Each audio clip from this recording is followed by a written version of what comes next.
Everyone and welcome back to हरमाया classes. हमारा आज का टॉपिक है कलेक्शन ऑफ डेटा अर्थात आंकड़ों का संग्रहण। तो कलेक्शन ऑफ डेटा की आवश्यकता क्यों होती है, उससे पहले हमारे लिए जानना आवश्यक है कि स्टैटिस्टिकल इंक्वायरी क्या होती है। Statistical inquiry means investigation on a topic by an agency और an investigator by collecting relevant quantitative information, analyzing it and interpreting it, and on the basis of this interpretation decision making। तो इसका अर्थ क्या है, statistical inquiry क्या होती है कि हम किसी एक विषय पर कोई एजेंसी या कोई शोधकर्ता जब अध्ययन करता है, और अध्ययन करने का ऑब्जेक्टिव क्या होता है, उद्देश्य क्या होता है कि वो अध्ययन कर रहा है जिससे किसी टॉपिक, उस पर्टिकुलर टॉपिक पे वो कोई निर्णय ले सके, कोई नीतिगत फैसला लिया जा सके। और इसके लिए मात्रात्मक सूचना को संग्रहित किया जाता है, उसका विश्लेषण किया जाता है, जिसके आधार पर यह डिसीजन मेकिंग करते हैं। तो स्टैटिस्टिकल इंक्वायरी का मतलब क्या है, हम इन्वेस्टिगेशन करते हैं किसी एक स्पेसिफिक टॉपिक पर। तो इससे हमें पता चलता है कि जो स्टैटिस्टिकल इंक्वायरी का जो फर्स्ट स्टेप है that is collection of data, because data constitute a foundation of the statistical analysis. तो सबसे पहले हम क्या काम करेंगे, अगर हमें स्टैटिस्टिकल इंक्वायरी करनी है, हमें किसी विषय पर अध्ययन करना है, तो सबसे पहले हमें आंकड़ों का संग्रहण करना चाहिए। और क्योंकि डेटा कलेक्शन बहुत आवश्यक चीज है, इसीलिए हमें आंकड़ों के संग्रहण करते समय बहुत ज्यादा सावधानी बरतनी चाहिए।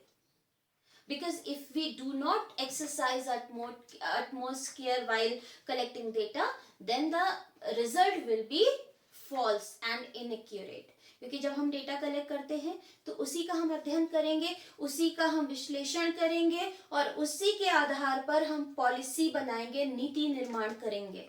जब हमारा डेटा ही सही नहीं होगा तो उसके आधार पर बनाया गया जो पॉलिसी है, जो नीति है, वो भी सही नहीं होगी। इसीलिए डेटा कलेक्शन का एक बहुत महत्वपूर्ण स्थान है हमारे ओवरऑल स्टैटिस्टिकल एनालिसिस में। तो हम सबसे पहले देखते हैं कि डेटा कलेक्शन के सोर्सेस क्या है, स्रोत क्या है। So there are two sources of collection of data. First is primary data and the second is secondary data। अब प्राइमरी डेटा क्या होता है? प्राथमिक डेटा, प्राइमरी डेटा को हम कहते हैं प्राथमिक डेटा, जो प्राथमिक सोर्सेस से कलेक्ट किया जाता है। तो primary data is the data which is originally collected for the first time for studying some specific topic. तो प्राइमरी डेटा क्या होता है, इन्वेस्टिगेटर के द्वारा पहली बार जो डेटा कलेक्ट किया जाता है उसे हम प्राइमरी डेटा कहते हैं। और सेकेंडरी डेटा क्या कहते हैं? Secondary data is not directly collected by the investigator, rather than it is obtained by from unpublished और पब्लिश्ड सोर्सेज। जो सेकेंडरी डेटा या द्वितीयक आंकड़े होते हैं उन्हें इन्वेस्टिगेटर स्वयं नहीं कलेक्ट करता है, बल्कि किसी के द्वारा पहले से ही कलेक्टेड जो आंकड़े होते हैं उसको ही अध्ययन करता है।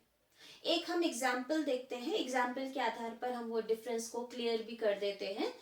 मान लीजिए एक किसी कॉलेज में 500 स्टूडेंट्स हैं, 500 छात्र पढ़ते हैं, विद्यार्थी पढ़ते हैं किसी एक स्कूल पे। मान लीजिए स्कूल एडमिनिस्ट्रेशन या स्कूल की हम बात करते हैं, स्कूल में एक हेड बॉय है और एक हेड गर्ल है। हेड बॉय को रिस्पॉन्सिबिलिटी दी गई इन 500 छात्रों को, इन 500 विद्यार्थियों को एक अलग अलग समूह में उनके एरिया ऑफ इंटरेस्ट के आधार पर ग्रुप्स में वर्गीकृत करना। जैसे किसी जिनको क्रिकेट पसंद है उनको क्रिकेट के ग्रुप में डाल दिया, जिनको फुटबॉल पसंद है उनको फुटबॉल का ग्रुप बना दिया, कुछ लोगों को पेंटिंग पसंद हो सकती है, कुछ लोगों को डांसिंग, कुछ को सिंगिंग। तो इस प्रकार से अलग अलग एरिया ऑफ इंटरेस्ट के आधार पे अलग अलग समूह बनाया।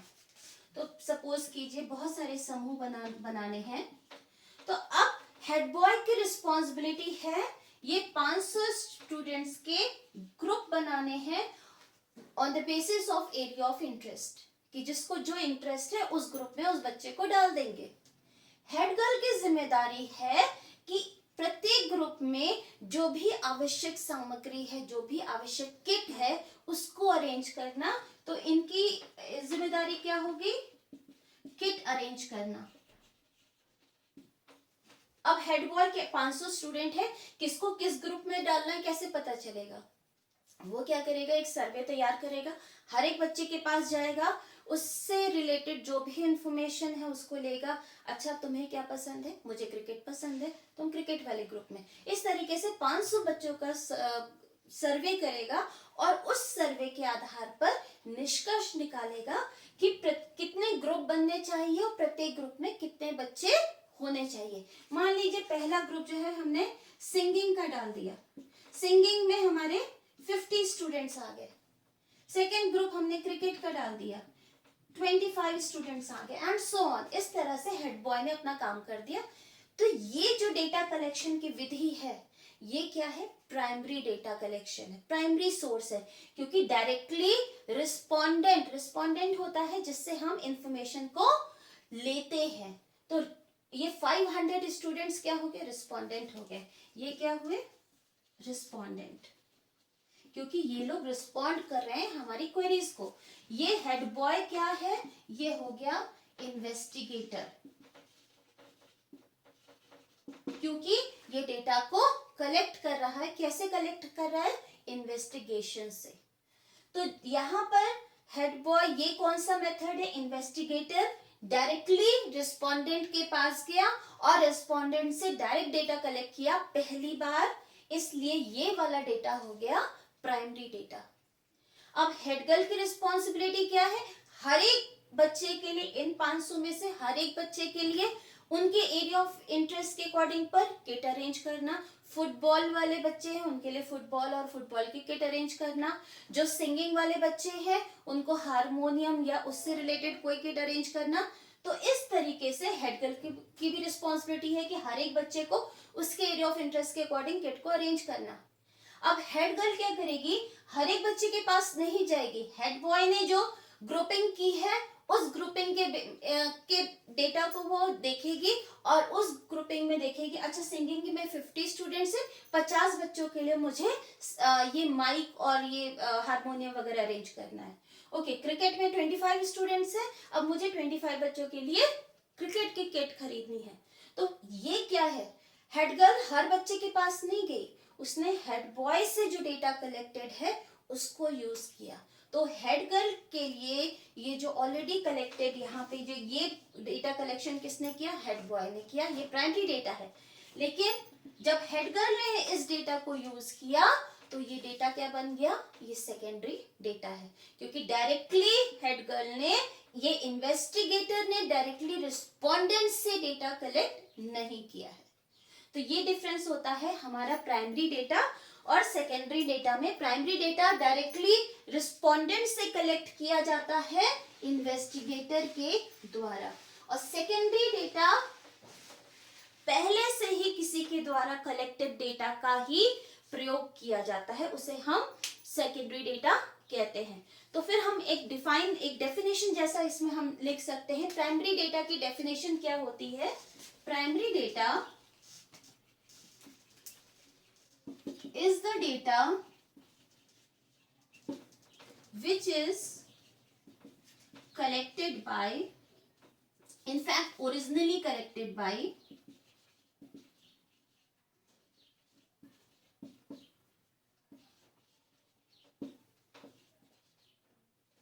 an agency or the investigator for the first time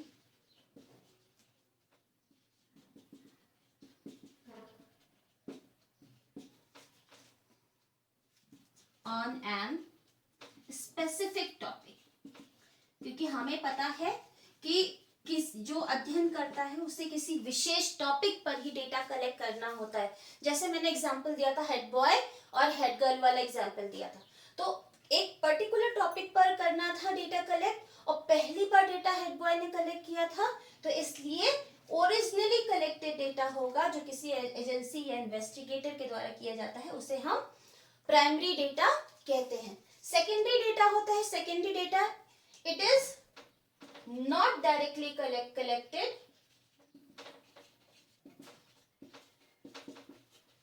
rather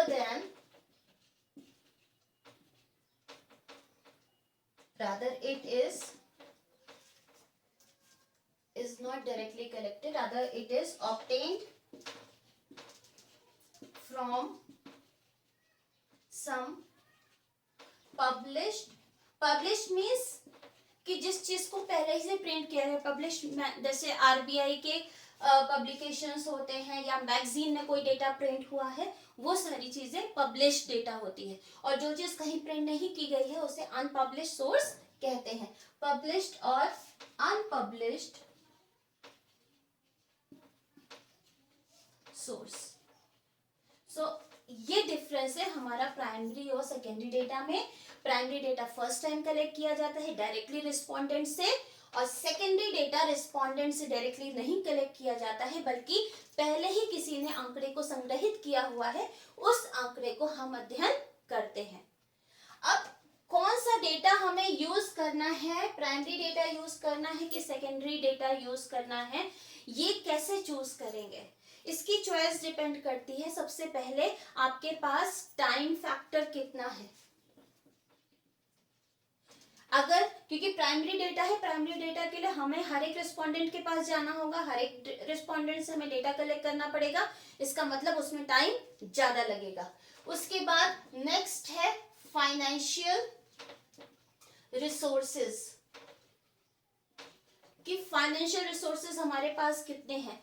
ये तो मैंने एक कॉलेज के अंदर का ही एग्जांपल दिया है। जब प्राइमरी डेटा कलेक्ट किया जाता है तो सिर्फ हो सकता है एक विलेज, एक गांव का डेटा कलेक्ट करना हो, एक शहर का करना हो, एक राज्य का करना हो। तो जब वाइड एरिया हो जाता है तो ऐसी स्थिति में रिसोर्सेज भी बहुत लगते हैं, संसाधन। फाइनेंशियल रिसोर्सेज मतलब पैसा भी बहुत लगता है। जब आप अलग अलग जगह जाके कलेक्ट करेंगे तो ट्रांसपोर्टेशन कॉस्ट होगी। अगर ज्यादा लोगों पर अध्ययन करना है तो फिर हमें इन्वेस्टिगेटर्स भी अपॉइंट करने पड़ेंगे, जिनकी सैलरी भी देनी पड़ेगी। तो ऐसी स्थिति में ये बहुत एक्सपेंसिव भी हो जाता है। तीसरा है एक्यूरेसी। अगर हमें डेटा एक्यूरेट चाहिए, बिल्कुल करेक्ट, जो हमारा स्पेसिफिक टॉपिक है उससे रिलेटेड बिल्कुल एग्जैक्ट एक्यूरेसी चाहिए, तब तो हमारे लिए प्राइमरी डेटा ही आवश्यक है।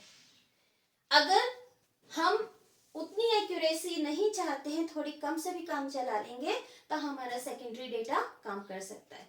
तो अगर हमारे पास हमें एक्यूरेसी ज्यादा चाहिए, हमारे पास फाइनेंशियल रिसोर्सेज ज्यादा है, हमारे पास टाइम ज्यादा है, इन दैट केस हम प्राथमिक डेटा कलेक्ट कर सकते हैं।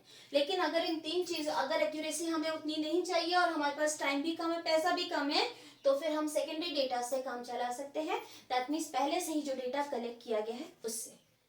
इन दोनों में डिफरेंस, अगर हम पॉइंट ऑफ डिफरेंसेस की बात करते हैं तो प्राइमरी और सेकेंडरी डेटा में कुछ अंतर होते हैं।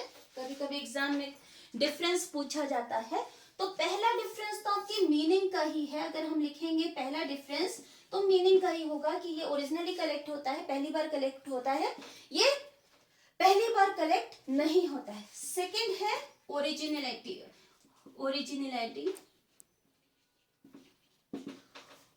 इसका मतलब क्या है कि ये डेटा ओरिजिनल है कि नहीं है।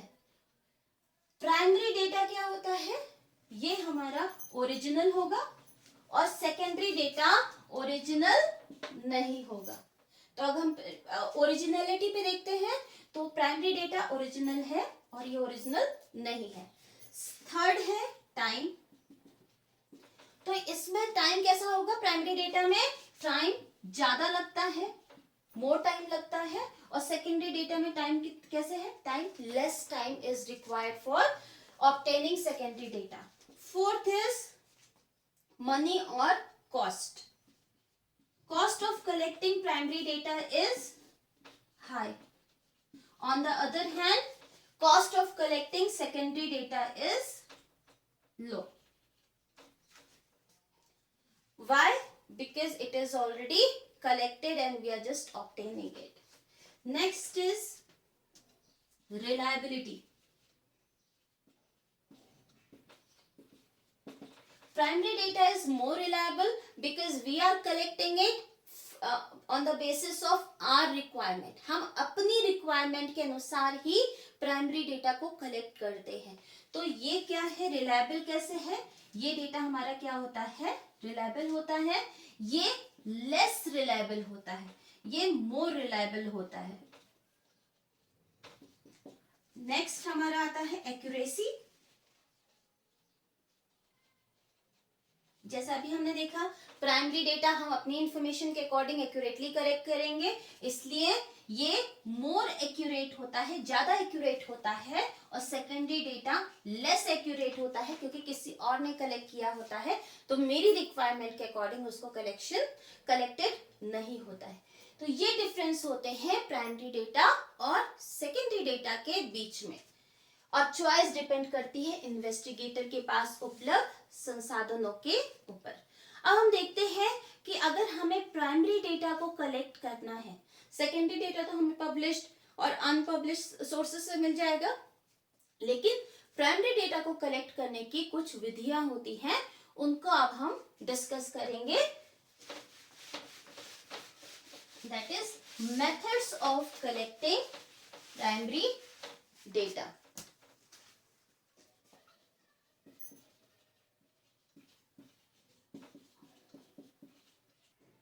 तो प्राइमरी डेटा को कलेक्ट करने के ये 6 मेथड्स होते हैं. सबसे पहले है डायरेक्ट पर्सनल इन्वेस्टिगेशन. इसका मतलब है पर्सनली, पर्सनल से क्लियर है कि आप प्रत्यक्ष रूप से जो इन्वेस्टिगेटर या शोध करता है वो रिस्पोंडेंट के पास जाकर क्वेश्चन पूछता है, इसे हम डायरेक्ट पर्सनल इन्वेस्टिगेशन कहते हैं. सेकेंड है इनडायरेक्ट ओरल इन्वेस्टिगेशन. इनडायरेक्ट जैसे वर्ड से क्लियर है, अप्रत्यक्ष. हम प्रत्यक्ष रूप से उस व्यक्ति से नहीं पूछ रहे हैं जिसके बारे में हमें इंफॉर्मेशन चाहिए, बल्कि उसके आसपास के किसी व्यक्ति से हम क्वेश्चन पूछते हैं.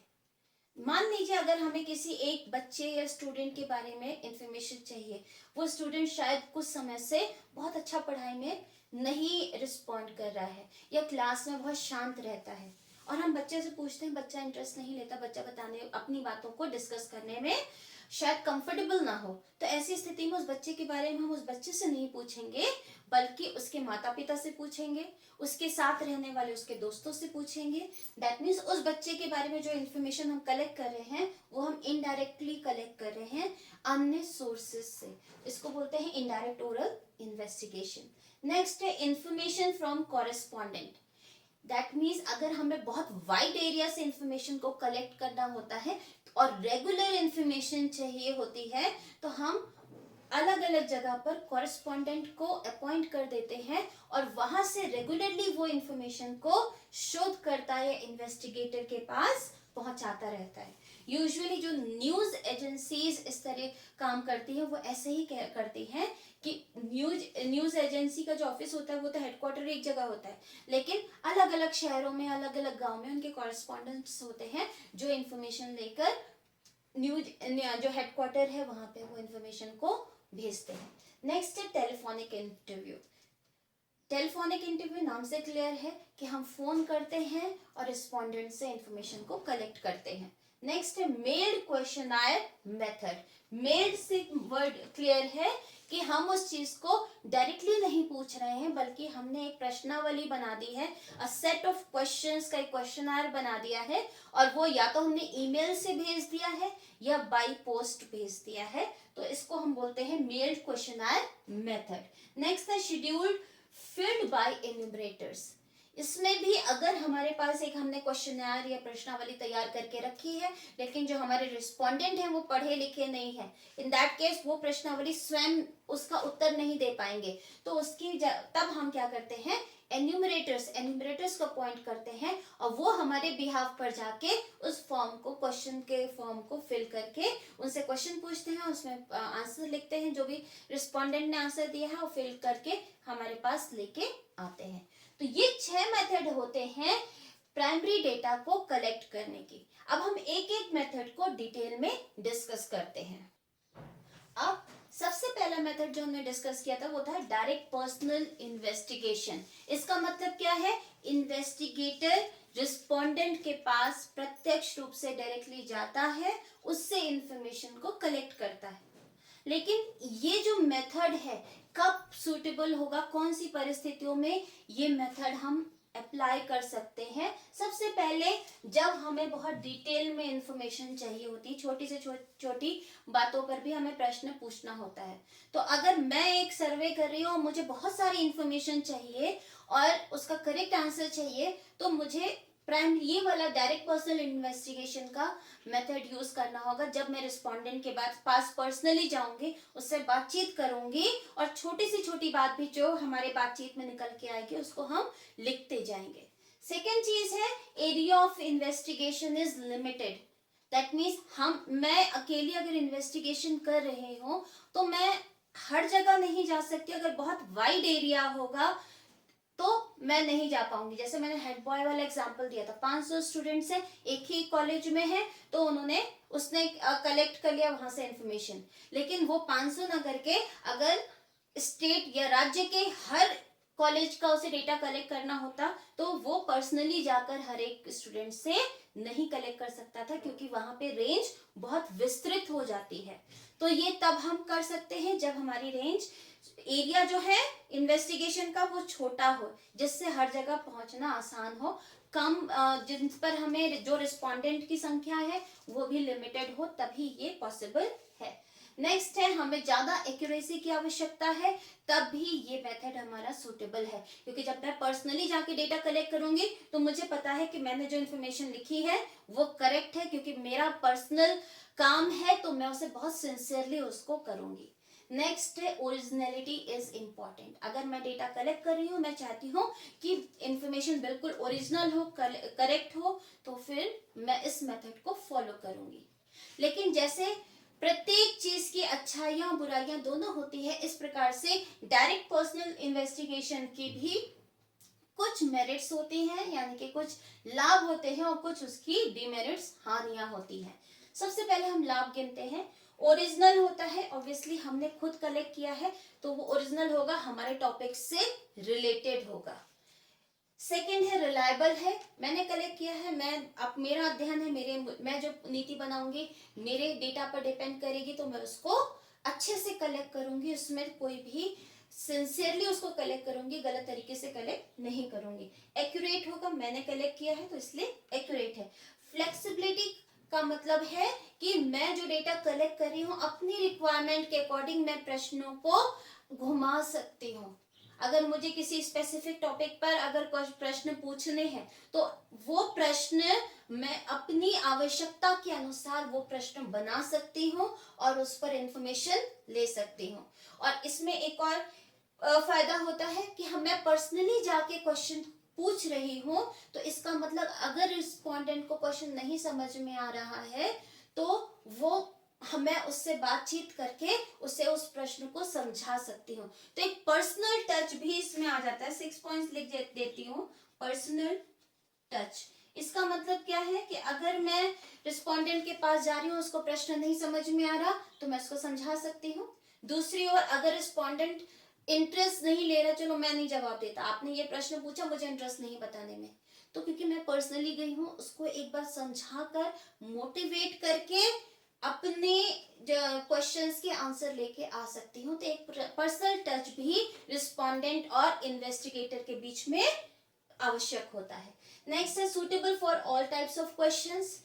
इस तरह का जब हम क्वेश्चन आए, जब हम पर्सनली जाके क्वेश्चन पूछ रहे हैं तो हम शॉर्ट आंसर भी पूछ सकते हैं, हम ओपन एंडेड क्वेश्चन भी पूछ सकते हैं कि आपका इस पर क्या विचार है, आप अपना विचार प्रकट कीजिए। जो भी रिस्पोंडेंट ने बताया मैं उसको नोट कर लूंगी।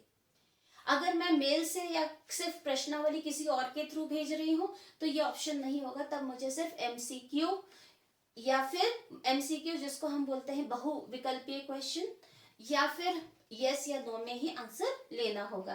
तो ये इसके लाभ हैं अगर हम डायरेक्ट पर्सनल इन्वेस्टिगेशन कर रहे हैं। कुछ इसकी हानियां भी हैं। सबसे पहले है, अगर वाइड एरिया हो, जैसे एग्जांपल दिया कि स्टेट में बहुत सारे कॉलेज हैं, हर कॉलेज के बच्चे के बारे में इंफॉर्मेशन लेनी है, तो शायद मैं अकेले ही काम नहीं कर सकती, इसके लिए मुझे बहुत सारे लोग चाहिए होंगे। तो इसलिए ये मेथड यहाँ पे सूटेबल नहीं होगा जब हमारा अध्ययन का क्षेत्र बहुत विस्तृत हो। सेकेंड है, एक्सपेंसिव होता है, और वैसे इसमें बहुत ज्यादा पैसे भी लगते हैं, क्योंकि अगर हमें छोटे एरिया में भी जाना, अलग अलग जगह जाना है, ट्रांसपोर्टेशन कॉस्ट आएगी और फिर टाइम भी लगेगा। नेक्स्ट है हमारा टाइम कंज्यूमिंग, इसमें टाइम भी बहुत ज्यादा लगता है। पर्सनल प्रेजुडिस, अगर मैं इन्वेस्टिगेटर हूं और मैं किसी के बारे में इंफॉर्मेशन कलेक्ट कर रही हूँ तो मैं प्रेजुडिस्ड भी हो सकती हूँ, बायस्ड भी हो सकती, किसी के बारे में हो सकता है मैंने अलग से ही अपनी कोई धारणा बनाई हो। जैसे एग्जाम्पल, मैंने हेड बॉय कलेक्ट कर रहा है इंफॉर्मेशन कॉलेज का, सपोज कीजिए वो एक बच्चे के पास जाता है, उस बच्चे के इंफॉर्मेशन का जो इमेज है हेड बॉय के दिमाग में बहुत अच्छी नहीं है, तो वो या सोचेगा पतला दुबला सा बच्चा है, स्टैमिना बहुत नहीं होगा, भले ही वो बच्चा क्रिकेट बहुत अच्छा खेलता हो, लेकिन उसे लगेगा नहीं, इसको स्पोर्ट्स ग्रुप में नहीं डालना, ये अच्छा नहीं है। तो प्रेजुडिस, वास्तव में क्या है, वो इंफॉर्मेशन नहीं कलेक्ट कर रहा है, उसके दिमाग में पहले से ही एक धारणा, पूर्व धारणा बनी हुई है, उस धारणा के आधार पर वो उत्तर लिख रहा है। तो अगर प्रेजुडिस होता है तो भी हमारा डेटा इनएक्यूरेट रहेगा, उसके बेसिस पे पॉलिसी मेकिंग भी गलत होगी। अगर हमें पता है वो बच्चा हो सकता है क्रिकेट में बहुत अच्छा हो, लेकिन मैंने अपनी जो धारणा है उसके आधार पर मैंने उसको क्रिकेट की टीम में नहीं डाला, किसी और में डाल दिया, और तब वो अच्छे से परफॉर्म नहीं कर पाएगा। दैट मीन्स उसके आधार पर हमने जो ग्रुप बनाया वो सही नहीं होगा। नेक्स्ट है, इसके लिए जो इन्वेस्टिगेटर होता है, जो डेटा कलेक्ट करता है, उसे ट्रेंड होना चाहिए और एक्सपर्ट भी होना चाहिए। अगर वो ट्रेंड नहीं होगा, एक्सपर्ट नहीं होगा, तो शायद डेटा को बहुत अच्छे से कलेक्ट नहीं कर पाएगा। लोगों के साथ जो इंटरेक्शन होता है, जो रेपो बिल्डिंग करनी होती है, अगर हम प्रश्न पूछ रहे हैं तो सबसे पहले तो विश्वास बिल्डअप होना चाहिए कि रिस्पोंडेंट हमें वो जवाब दे। तो अगर हम ट्रेंड नहीं होंगे ठीक से, तो शायद हम रिस्पोंडेंट में वो विश्वास डेवलप नहीं कर पाएंगे और डेटा को सही से कलेक्ट नहीं कर पाएंगे। अब हम देखते हैं नेक्स्ट विधि। अब नेक्स्ट मेथड है प्राइमरी डेटा को कलेक्ट करने का, इनडायरेक्ट ओरल इन्वेस्टिगेशन। इनडायरेक्ट जैसे वर्ड से क्लियर है कि हम डायरेक्टली रिस्पोंडेंट से कलेक्ट नहीं करते हैं, बल्कि उसको इनडायरेक्टली कलेक्ट करते हैं थर्ड पार्टी से, और जिनको हम विटनेस बोलते हैं। तो थर्ड पार्टी मतलब जिसके बारे में सूचना कलेक्ट करनी, वो नहीं, बल्कि उसके आसपास रहने वाले और लोगों से। ये मेथड कब सूटेबल होता है, जब respondent is not ready to cooperate. हमें जिसके बारे में सूचना कलेक्ट करनी है, वो हमें पता है वो हमें करेक्ट आंसर नहीं देगा। अगर हम प्रश्न पूछते भी हैं तो वो करेक्ट आंसर नहीं देगा। यूजुअली जैसे क्राइम केसेस में होता है, पुलिस जब इन्वेस्टिगेशन करती है तो वो जो क्रिमिनल है, अगर हम उससे जाके पूछेंगे कि क्या तुमने ये क्राइम किया है, तो ऑब्वियसली क्रिमिनल उसके बारे में नहीं बताएगा कि हाँ मैंने ये क्राइम किया है। इन दैट केस इन्वेस्टिगेशन कैसे किया जाता है, विटनेस जो उसके जो विटनेसेस होते हैं, उस क्राइम को देखने वाले होते हैं या उसके आसपास के लोग होते हैं, वो उसके बारे में इंफॉर्मेशन देते हैं। दूसरा, कभी कभी हमें सेंसिटिव इंफॉर्मेशन भी किसी के बारे में चाहिए होती है, जो पर्सनल अपने बारे में जो व्यक्ति देने में इंटरेस्टेड नहीं होता है, तो हम आसपास के लोगों से उसका प्रश्न पूछते हैं। फॉर एग्जाम्पल, एक एग्जाम्पल जैसे मैंने दिया था कि एक बच्चा किसी मेंटल टेंशन से, मेंटल प्रॉब्लम से जूझ रहा है, तो हम अगर उस बच्चे से पूछेंगे तो बच्चा क्या कहेगा, नहीं कोई प्रॉब्लम नहीं, मैं बिल्कुल ठीक हूँ। लेकिन क्या वास्तव में ठीक है? नहीं है। तो अगर हमें उसके बारे में इंफॉर्मेशन पूछनी है, उसके पेरेंट्स से पूछेंगे जो विटनेस होगा या थर्ड पार्टी है, उनके दोस्तों से पूछेंगे, और शायद कहीं मेडिकल ट्रीटमेंट या साइकियाट्रिक ट्रीटमेंट चल रहा हो तो उनके डॉक्टर से भी उसके बारे में इंफॉर्मेशन कलेक्ट करेंगे। तो ये कब होगा, जब रिस्पोंडेंट डायरेक्टली हमें आंसर देने की या तो स्थिति में नहीं होगा, मान लीजिए कोई व्यक्ति बीमार है तो उस स्थिति में वो जवाब देने की स्थिति में नहीं होगा, तो हम वहां आसपास के एक व्यक्ति है जो हॉस्पिटलाइज है, बेड पर है, वो बताने की स्थिति में नहीं है, तो हम क्या करेंगे, जो नर्सेज हैं उसकी देखभाल कर रही हैं उसके बारे में उससे पूछेंगे और हॉस्पिटल स्टाफ से पूछेंगे, तो थर्ड पार्टी से हम क्वेश्चन पूछते हैं। इसमें इसके भी मेरिट्स और डिमेरिट्स हैं। मेरिट्स क्या है, वाइड कवरेज है कि हम अगर हमें बहुत सारे लोगों के बारे में इंफॉर्मेशन पूछनी है तो इस तरीके से हम ज्यादा एरिया को कवर कर सकते हैं। नेक्स्ट है एक्सपर्ट ओपिनियन। दैट मीन्स अगर जैसे एग्जाम्पल दिया था, बच्चा अपने बारे में नहीं बता रहा है तो हम उसका इलाज करने वाले डॉक्टर से पूछेंगे तो वो उसके बारे में, उसकी मनोस्थिति के बारे में करेक्ट इंफॉर्मेशन दे पाएगा। तो यहाँ पे हमें एक्सपर्ट ओपिनियन भी मिल रहा है। थर्ड इसका लाभ ये है कि जहां पे रिस्पोंडेंट जवाब नहीं देना चाहता है, information collection possible even if respondent does not impart with the information। अगर रिस्पोंडेंट जिस पर हम अध्ययन कर रहे हैं वो इंफॉर्मेशन नहीं भी दे रहा है तो भी हमें इंफॉर्मेशन अवेलेबल हो जा रही है, डेटा हमारे पास अवेलेबल हो जा रहा है। अगर ये मेथड नहीं होता तो क्या होता, हमारे पास डेटा ही नहीं कलेक्ट हो पाता, क्योंकि इंफॉर्मेशन तो हमें जिसके बारे में चाहिए वो देगा ही नहीं। तो इसमें ये फायदा है कि अगर इंफॉर्मेशन नहीं भी दे रहा है रिस्पोंडेंट तो भी हमारे पास इंफॉर्मेशन अवेलेबल हो जाएगी। इसकी भी कुछ हानियां होती है, कुछ कमियां हैं। पहला है इनडायरेक्ट इंफॉर्मेशन है। अगर आप किसी के बारे में किसी और से पूछ रहे हैं तो वो प्रत्यक्ष इंफॉर्मेशन नहीं होगी। मैं कैसी हूँ मुझे पता है, मेरी मेंटल प्रॉब्लम अगर कुछ है तो मुझे पता है, लेकिन मेरे बारे में आप मेरे दोस्त से पूछेंगे तो शायद मेरे मन में क्या चल रहा है उसको पूरी इंफॉर्मेशन नहीं होगी।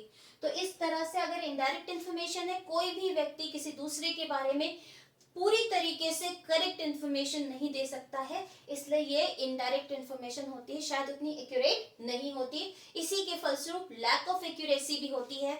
मेरे मन में क्या चल रहा है सामने वाला सिर्फ इसके अंदाज लगा सकता है, उसके बारे में एग्जैक्ट इंफॉर्मेशन नहीं दे सकता, तो दैट इज व्हाई ये उतनी एक्यूरेट भी नहीं होती है। लैक ऑफ यूनिफॉर्मिटी, इसमें एक चीज बहुत इंपॉर्टेंट है कि जब हम डेटा कलेक्ट करते हैं किसी एक व्यक्ति के बारे में तो हम उसे सिर्फ एक व्यक्ति से नहीं पूछेंगे, कई लोगों से पूछेंगे। और कई लोगों से पूछेंगे तो मान लीजिए मैं किसी मेंटल प्रॉब्लम से जूझ रही हूँ, मेरे 5 दोस्तों से आपने पूछा, मेरा एक दोस्त कुछ बोलेगा, दूसरा दोस्त कुछ बोलेगा, तीसरा दोस्त कुछ बोलेगा, क्योंकि हर एक व्यक्ति अपने परसेप्शन के अकॉर्डिंग आंसर देगा। पहला सोचता है हाँ ये बहुत सोचती है, दिमाग में बहुत टेंशन लेती इसलिए ये ऐसी है। दूसरा बोलेगा नहीं उसके शायद एग्जाम में मार्क्स अच्छे नहीं आए इसलिए उसको प्रॉब्लम है। तीसरा बोलेगा नहीं शायद घर में कुछ प्रॉब्लम है। तो क्या हुआ, सबने अंदाजे तो अपने हिसाब से लगाए, वास्तव में क्या इंफॉर्मेशन है वो करेक्ट नहीं हो सकती है। तो क्या हुआ, इसकी इंफॉर्मेशन अलग, इनकी इंफॉर्मेशन अलग, मेरे 5 दोस्तों ने 5 लोगों ने अलग अलग इंफॉर्मेशन दी है, इसीलिए यूनिफॉर्मिटी भी कम होने के चांसेस होते हैं, बहुत यूनिफॉर्म आंसर नहीं होता। और दूसरा है views of number of person should be ascertained. That means बहुत सारे लोगों के व्यूज लेने होते हैं, अगर हम सिर्फ एक व्यक्ति का व्यू लेंगे तो वो रिलायबल इंफॉर्मेशन नहीं होगी। Last point is prejudiced witnesses. That means जो थर्ड पार्टी जिससे हम प्रश्न पूछ रहे हैं, अगर उसने हमारे बारे में कोई पहले से ही पूर्व धारणा बना के रखी हुई है तो ऐसी स्थिति में वो शायद मेरे बारे में करेक्ट इंफॉर्मेशन नहीं दे पाएगा। जो इंफॉर्मेशन देगा वो अपनी पहले से बनाई हुई धारणा के आधार पर ही दे पाएगा। नेक्स्ट है इंफॉर्मेशन फ्रॉम द कॉरेस्पॉन्डेंट। ये ज्यादातर जैसे न्यूज़पेपर एजेंसीज होती हैं या फिर टीवी चैनल्स होते हैं, वो क्या करते हैं, लोकल एजेंट्स को अपॉइंट करते हैं। और ये कब सुटेबल होता है, जब हमें रेगुलर इंफॉर्मेशन चाहिए होती है बहुत वाइड एरिया से। जैसे न्यूज एजेंसीज होती हैं, अब उन्हें क्या चाहिए, तो पूरे भारत की इंफॉर्मेशन चाहिए होती है। मान लीजिए एक टीवी चैनल है या एक न्यूज़पेपर है, उसे ऑल ओवर इंडिया से चाहिए होगी इंफॉर्मेशन, ना सिर्फ all over India, all over world से इंफॉर्मेशन चाहिए होगी। तो वो दुनिया के किन किन एरियाज में या भारत के कौन कौन से क्षेत्र में अपनी कॉरेस्पॉन्डेंट या अपने इन्वेस्टिगेटर्स को अपॉइंट कर सकता है, ये पॉसिबल नहीं है। भारत के गांव-गांव में न्यूज चैनल वाले अपने प्रतिनिधियों को अपॉइंट नहीं कर सकते हैं। इन दैट केस क्या होता है, लोकल एजेंट्स को वहां पे अपॉइंट कर दिया जाता है कि जब आपके पास इंफॉर्मेशन होगी तब आप मुझे वो इंफॉर्मेशन प्रोवाइड करा दिया करिए।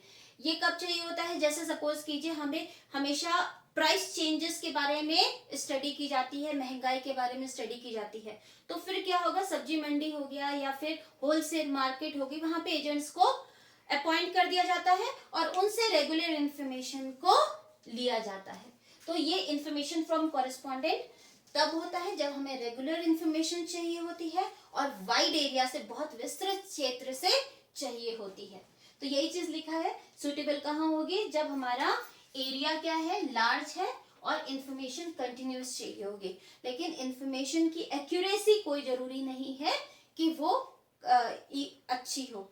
इसका मतलब क्या है कि हम बहुत जगह बहुत सारे एजेंट्स को अपॉइंट कर रहे हैं, तो हर एक एजेंट उतना एक्सपर्ट या ट्रेंड नहीं हो सकता है, जिसकी वजह से एक्यूरेसी में प्रॉब्लम हो सकती है। अब इसकी कुछ लाभ और हानियां हैं, कुछ मेरिट्स हैं, कुछ डीमेरिट्स हैं। लाभ क्या है, हम वाइड कवरेज कर सकते हैं, बहुत सारा बहुत विस्तृत क्षेत्र को कवर कर सकते हैं। जैसे प्राइसेस के बारे में देखना है तो छोटे से छोटे गांव में भी हम प्राइसेस को देख सकते हैं, या कभी कभी जैसे इलेक्शंस हो रहे होते हैं, इलेक्शन होते हैं तो ऑल ओवर इंडिया जब हमारे यूनियन के इलेक्शन हो रहे होते हैं, केंद्र के इलेक्शन होंगे, तो हर एक छोटे छोटे गांव से, हर एक बूथ से इंफॉर्मेशन चाहिए होती है कि हाँ अब इस पार्टी का कॉरेस्पॉन्डेंट जो कैंडिडेट है वो आगे चल रहा है या पीछे चल रहा है। तो हर एक बूथ पर एक कॉरेस्पॉन्डेंट होता है जो निरंतर इंफॉर्मेशन को आगे कन्वे करता रहता है। नेक्स्ट है इकोनॉमी। इकोनॉमी मतलब सस्ता होता है, चीप होता है।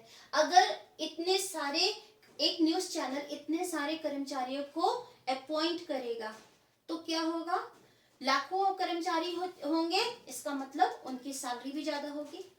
जबकि हम लोकल एजेंट्स को अगर अपॉइंट कर रहे हैं तो जैसी उनकी इंफॉर्मेशन होगी उसके अकॉर्डिंग पेमेंट होगा, तो या तो वो सस्ता पड़ता है। इकोनॉमी मतलब कि वो हमारे लिए चीप हो रहा है या वो इकोनॉमिकल हो रहा है, सस्ता हो रहा है। नेक्स्ट है suitable for special purpose.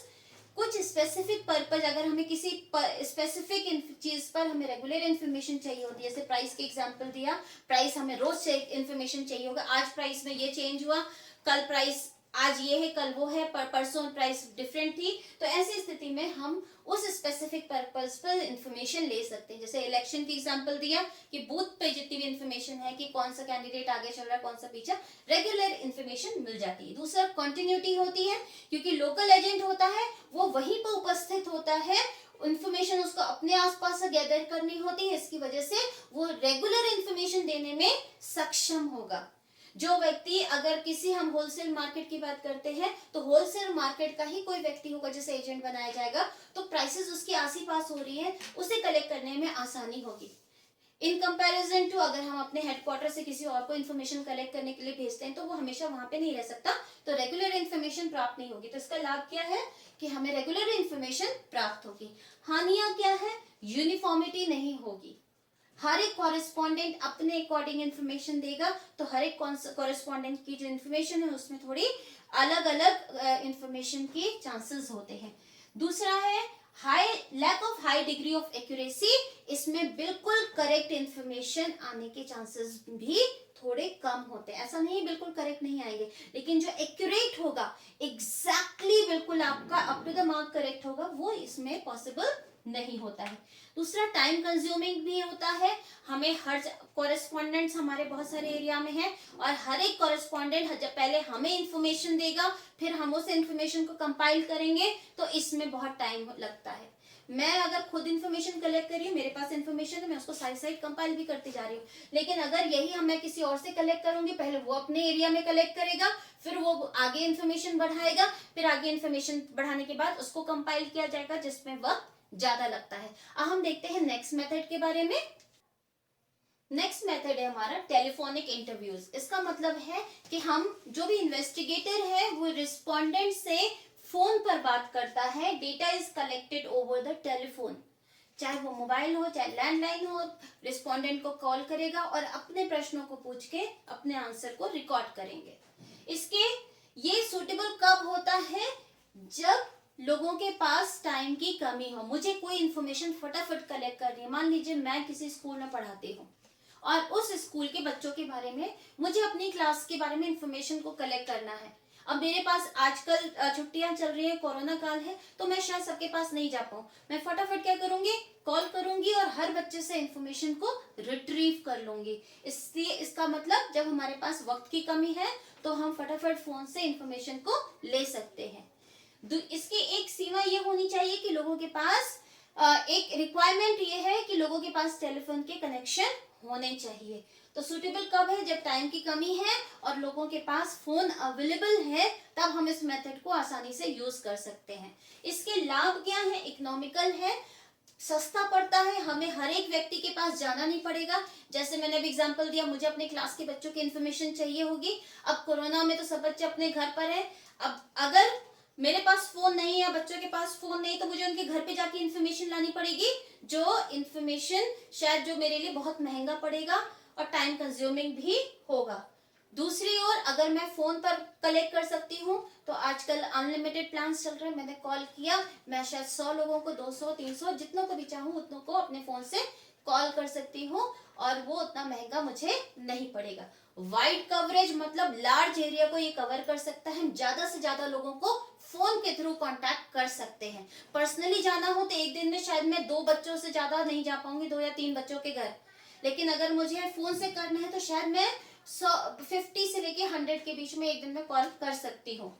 Less time consuming, ज्यादा से ज्यादा डेटा कम टाइम में कलेक्ट करना पॉसिबल हो जाता है टेलीफोनिक इंटरव्यू में। प्रॉब्लम कहाँ आती है इसमें, लिमिटेड यूज है, सीमित प्रयोग है।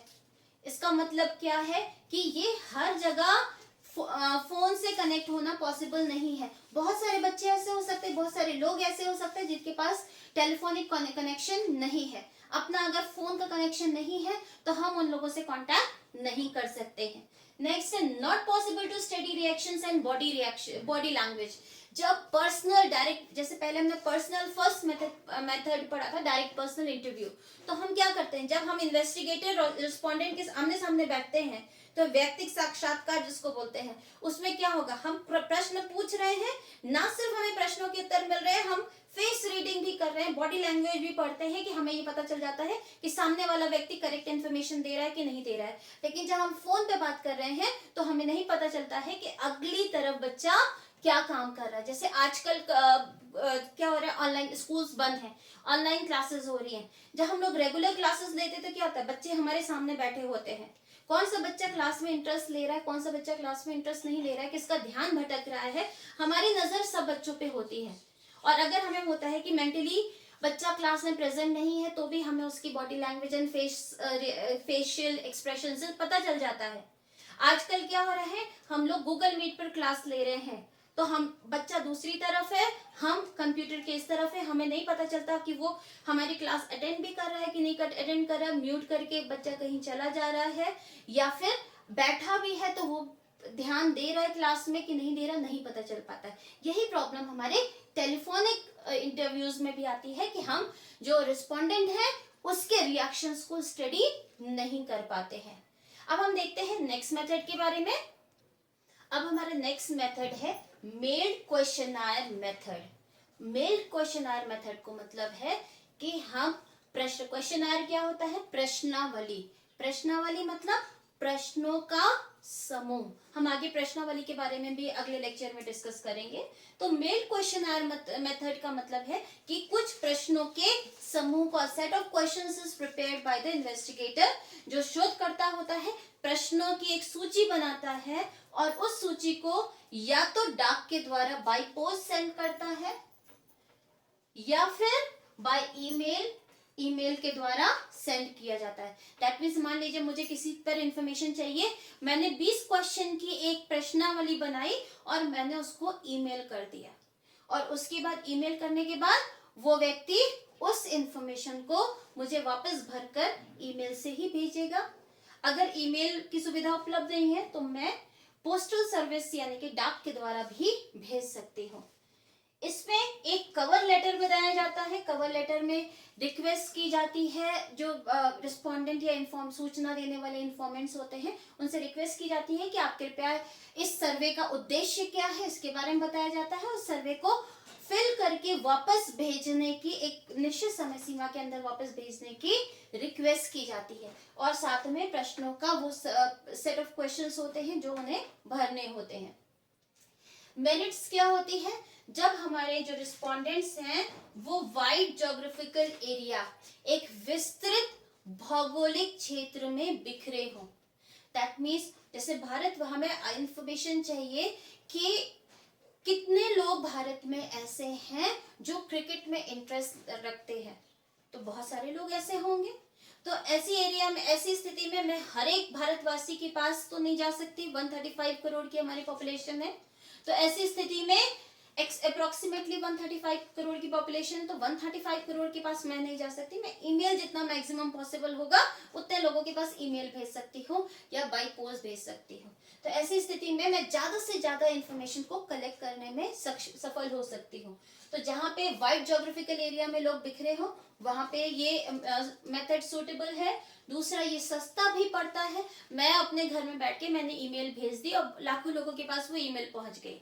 या फिर बाय पोस्ट भी भेजूंगी तो फिर स्टैंप लगाकर भेजना भी उतना महंगा नहीं पड़ता है। तो ऐसी स्थिति में ये सस्ता पड़ता है। चीप मतलब सस्ता। नेक्स्ट है फ्री फ्रॉम बायस। बायस मतलब जो प्रेजुडिस कहते हैं कि हमारी जो पूर्व धारणा होती है उस पर, उसकी जो कमियां होती है वो इसमें नहीं होती।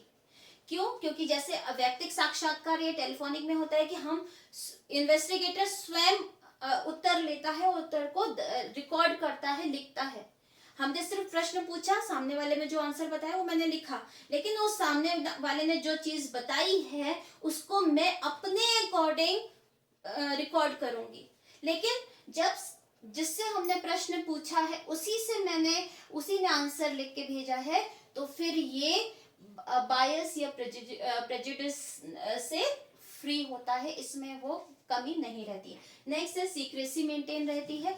जो व्यक्ति अपना उत्तर दे रहा है, बहुत सारी पर्सनल इंफॉर्मेशन भी हो सकती है, वो इंफॉर्मेशन इधर उधर नहीं होगी। अगर मैंने किसी और से कलेक्ट किया है या बहुत सारे कॉरेस्पॉन्डेंट से कलेक्ट करवाया है तो वो बात बहुतों तक फैलने की चांसेस होती है। इसकी कमियां क्या है? इसकी कमी यह है कि जहां पे, क्योंकि हम क्वेश्चन भेज रहे हैं तो ऐसा व्यक्ति होना चाहिए जो उस क्वेश्चन को पढ़ने में सक्षम हो। किसी भाषा में भेजेंगे, इंग्लिश में भेज रहे हैं, हिंदी में भेज रहे हैं या किसी भी भारतीय भाषा में भेज रहे हैं, तो इन दैट केस उस भाषा को वो व्यक्ति पढ़ने में सक्षम होना चाहिए। लेकिन व्यक्ति अगर साक्षर है ही नहीं तो वहां पे ये मेथड फेल हो जाएगा। लैक ऑफ रिस्पॉन्स, बहुत सारे सर्वे ऐसे हम लोग के ईमेल पे भी आते हैं जिन्हें हम देखते हैं और भरने की जहमत नहीं उठाते हैं। इन द सेम वे आप YouTube चैनल देखते होंगे, YouTube में बहुत सारे YouTube पे आपका वीडियो स्टार्ट होने से पहले कुछ सर्वे आता है। हम लोग क्या करते हैं, स्किप सर्वे करके आगे बढ़ जाते हैं, अपना वीडियो देखते हैं। इन दैट केस रिस्पॉन्स हमें नहीं मिलता है। डाक द्वारा भी आपने किसी के पास भेजा है, उसने इंटरेस्ट नहीं लिया, रुचि नहीं दिखाई, फॉर्म को फिल करके वापस नहीं भेजा, तो इसमें अनुत्तर संबंधी जो समस्या आती है वो इसमें बहुत ज्यादा होती है। जितने सर्वे भेजे जाते हैं उसमें बहुत सारे सर्वे ऐसे होते हैं जो जिनका आंसर वापस आता ही नहीं है। दूसरा, difficult to verify the accuracy. अगर आपने मेरे बारे में क्वेश्चन पूछा है और मैं अपने बारे में सही उत्तर देने में इंटरेस्टेड नहीं हूं तो मैं कुछ भी मनगढ़ंत बात उसमें मार्क करके भेज सकती हूँ, या मैं शायद वो फॉर्म किसी और से भी फिल कर, अच्छा तो मेरे पास ये क्वेश्चन आ रहा है, इसको फिल करके यार भेज देना, तो इसमें एक्यूरेसी है कि नहीं है ये इसकी कोई गारंटी नहीं होती है। अगर मैं सामने बैठ के किसी से प्रश्न पूछ रही हूँ तो मैं उसी व्यक्ति से पहली चीज प्रश्न पूछूंगी, दूसरी चीज वो व्यक्ति जो उत्तर दे रहा है उसके फेशियल एक्सप्रेशन को भी रीड करूंगी, बॉडी लैंग्वेज को भी रीड करूंगी, उसके अकॉर्डिंग मैं इंटरप्रेट करूंगी। और मुझे अगर लगेगा कि वो व्यक्ति आंसर करेक्ट नहीं दे रहा है तो मैं उस प्रश्न पर बेस और प्रश्न पूछकर सही उत्तर को एक्सट्रैक्ट करने की कोशिश करूंगी। तो ये इसकी कमी होती है कि एक्यूरेसी कभी कभी उतनी पॉसिबल नहीं होती। अब हम डिस्कस करेंगे लास्ट मेथड प्राइमरी डेटा को कलेक्ट करने का। लास्ट मेथड है प्राइमरी डेटा को कलेक्ट करने का, शेड्यूल्स सेंड थ्रू एन्यूमरेटर्स। ये शेड्यूल्स क्या है? शेड्यूल और कुछ नहीं है, क्वेश्चनायर ही होता है। क्वेश्चनायर प्रश्नों का समूह होता है, शेड्यूल भी प्रश्नों का समूह होता है। क्वेश्चनायर को हम बाय पोस्ट या बाय ईमेल भेजते हैं, लेकिन जब हम किसी एन्यूमरेटर को अपॉइंट करते हैं, एन्यूमरेटर कौन होता है? वो व्यक्ति जो इस क्वेश्चनायर को लेके जाता है, रिस्पोंडेंट से क्वेश्चन पूछता है और अपनी हैंड राइटिंग में उस क्वेश्चनायर को फिल करता है, उसे हम एन्यूमरेटर कहते हैं। तो जब बहुत बड़ा एरिया होता है, मैं अकेले हर जगह नहीं जा सकती, अगर मुझे स्टडी करनी है इस स्टेट के सभी कॉलेजेस में पढ़ने वाले सभी स्टूडेंट्स पे, तो इन दैट केस मेरे लिए पॉसिबल नहीं होगा कि मैं हर एक स्टूडेंट को कवर कर सकूं। इन दैट केस मैं अलग अलग एन्यूमरेटर को अलग अलग सिटीज में अपॉइंट करूंगी। वो एन्यूमरेटर, उन एन्यूमरेटर्स के पास मैं अपना क्वेश्चनायर सेंड कर दूंगी। अब वो एन्यूमरेटर क्या करेंगे? क्वेश्चनायर को लेके जाएंगे, क्वेश्चनायर मतलब प्रश्नावली, प्रश्नों के सेट समूह को, वो क्वेश्चनायर लेके जाएंगे अपने अपने एरिया में कॉलेज स्टूडेंट्स के पास, और उसके बाद उससे जो इंफॉर्मेशन मिलेगी उसे अपने हाथ से फिल करेंगे। तो एन्यूमरेटर जो क्वेश्चनायर लेके जाते हैं उसे बोलते हैं शेड्यूल। तो एन्यूमरेटर कौन होता है? जो किसी और के बिहाफ पर डेटा को कलेक्ट करता है। तो एन्यूमरेटर जो किसी अन्य व्यक्ति के लिए डेटा को कलेक्ट करता है। शेड्यूल एन्यूमरेटर के पास प्रश्नों का वह समूह जिससे वो रिस्पोंडेंट से पूछकर अपनी हैंड राइटिंग में भरता, फिल करेगा। तो इसमें क्या हुआ? जो इन्वेस्टिगेटर है, इन्वेस्टिगेटर ने प्रश्नावली किसके पास भेजी? एन्यूमरेटर के पास भेजी, और एन्यूमरेटर किसके पास जाएगा? रिस्पोंडेंट के पास जाएगा। तो इन्वेस्टिगेटर वो है जो शोध कर रहा है, अध्ययन कर रहा है किसी विषय पर, और रिस्पोंडेंट वो है जो जिससे हमें सूचना चाहिए उस विषय के अध्ययन के लिए, और बीच में एन्यूमरेटर एक मीडिएटर या मध्यस्थ का काम करता है। ये जो विधि है वो सूटेबल कहाँ पे है? जहां पे एडिक्वेट फाइनेंसेस हो, यानी कि पर्याप्त धन उपलब्ध हो। इन्वेस्टिगेटर के पास पर्याप्त धन होना चाहिए, क्योंकि इन्यूमरेटर को अपॉइंट करेंगे तो उनकी सैलरी भी देनी पड़ेगी, उनका जो भी उनकी मजदूर और जो वेजेस है वो देने पड़ेंगे। उसके अलावा वो इधर से उधर एक स्थान से दूसरे स्थान पर जाते हैं तो परिवहन या ट्रांसपोर्ट की कॉस्ट भी देनी पड़ेगी, और जो अन्य लागत आएगी वो भी देनी पड़ेगी, जिसकी वजह से पर्याप्त मात्रा में धन की आवश्यकता पड़ेगी। इसके अलावा ये जो इन्यूमरेटर्स है इन्हें ट्रेंड और एक्सपर्ट भी होना चाहिए। जब वो रिस्पोंडेंट के पास जाते हैं तो ऐसी स्थिति में वो उनको इस लायक होना चाहिए, इतना स्किलफुल होना चाहिए कि वो प्रश्नों को ठीक से समझा सके, जो भी व्यक्ति है सामने रिस्पोंडेंट, और उससे जो उत्तर मिला है उसको सही तरीके से समझकर रिकॉर्ड कर सके जो भी शेड्यूल उनको प्रोवाइड कराया गया है। तो इसलिए इनको ट्रेंड होना चाहिए, अच्छे से उस कला में माहिर होनी चाहिए प्रश्न और उत्तर को पूछने की। इसके जो मेरिट्स होते हैं, जिसके लाभ है, वो है adopted where informants are illiterate. जहां पे सूचना देने वाले रिस्पोंडेंट पढ़े लिखे नहीं होते हैं, वहां पे ये विधि अच्छी होती है, उपयुक्त होती है। Problem of non response is not there. जैसे हमने पिछली विधि में पढ़ा था कि हमने मेल से भेज दिया या डाक से भेज दिया, हमारे पास भी रोज सर्वे आते हैं, हम कोई नहीं फिल करते। तो बहुत सारे क्या होंगे, बहुत सारे सर्वे ऐसे होते हैं जिनका आंसर होता ही नहीं, जिनका रिस्पॉन्स मिलता ही नहीं है। तो ये वाली समस्या इस विधि में नहीं होगी, क्योंकि जब इन्यूमरेटर पर्सनली जाएगा तो रिस्पोंडेंट से वो उत्तर को लेके ही आएगा। तीसरा है एक्यूरेसी कैन बी चेक। जैसे पिछली विधि में क्या कमी थी कि एक्यूरेसी नहीं पता चल सकती थी, रिस्पोंडेंट ने सही उत्तर दिया है कि नहीं दिया है नहीं पता, हो सकता है रिस्पोंडेंट के बिहाफ पे किसी और ने फिल कर दिया हो।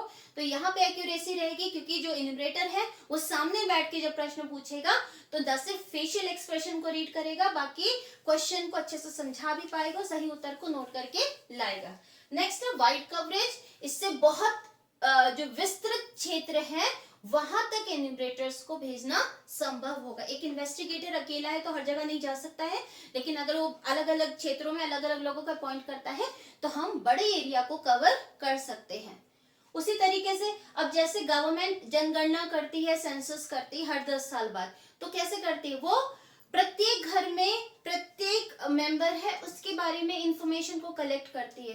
तो गवर्नमेंट क्या करती है, बहुत सारे अपने ही गवर्नमेंट डिपार्टमेंट्स में काम करने वाले जो लोग होते हैं उनको जगह जगह भेजती है। अगर वही चीज प्राइवेट एजेंसी काम कर रही है तो बहुत सारे ऐसे लोगों को अपॉइंट करती है जो जाके वहां पे इंफॉर्मेशन को कलेक्ट कर सके। इसकी कमियां क्या है? सबसे बड़ी कमी है कि ट्रेंड और एक्सपर्ट एन्यूमरेटर्स की जरूरत पड़ती है जो यूजुअली आसानी से नहीं मिलते हैं। अगर आप ट्रेंड और एक्सपर्ट जो एजेंसीज हैं इस रिक्वायरमेंट को थोड़ा नजरअंदाज भी कर देती है। क्यों? क्योंकि हर जगह इतने एक्सपर्ट एन्यूमरेटर्स पॉसिबल नहीं है और डेटा तो कलेक्ट करना ही होता है, जिसके फलस्वरूप क्या होता है, एक्यूरेसी कहीं ना कहीं हो सकता है कि कम हो। दूसरा कॉस्टली होता है, कॉस्ट, क्योंकि एन्यूमरेटर्स को अपॉइंट करेंगे, उनकी सैलरी देंगे और जो आने वाले खर्चे हैं वो देंगे, इससे पैसा ज्यादा लगेगा, टाइम कंज्यूमिंग, क्योंकि सब जैसे डायरेक्ट पर्सनल इन्वेस्टिगेशन में हर एक के पास जाना पड़ता, तो इन्यूमरेटर्स भी बहुत सारे लोगों के पास जाएंगे, इन्फॉर्मेशन कलेक्ट करेंगे, जिसमें समय अधिक लगेगा। और पर्सनल बायस हो सकता है कि इन्यूमरेटर अगर डेटा को कलेक्ट कर रहा है तो कहीं ना कहीं उसकी अपनी जो पूर्व धारणा है वो भी सामने आ सकती है। तो इसके फलस्वरूप कहीं हो सकता है कि इन्यूमरेटर अगर ने बिल्कुल निष्पक्ष होकर अगर उत्तर को नहीं लिया है, इन दैट केस जो हमारा आंसर आएगा वो शायद उतना एक्यूरेट डेटा कलेक्ट नहीं हो पाए। तो हमारी जो नीति निर्माण है या अंतिम एनालिसिस के बाद जो हम रिजल्ट देखेंगे, डिसीजन मेकिंग करेंगे, उसमें भी कुछ इनएक्यूरेसी आने के चांसेस रहेंगे। तो आज की क्लास में हम इतना ही डिस्कस करते हैं। कलेक्शन ऑफ डेटा में अभी बहुत सारे और भी टॉपिक्स हैं जो हमें डिस्कस करने हैं, जिसे हम नेक्स्ट वीडियो में कवर करेंगे। आज के लिए इतना ही। Thank you so much.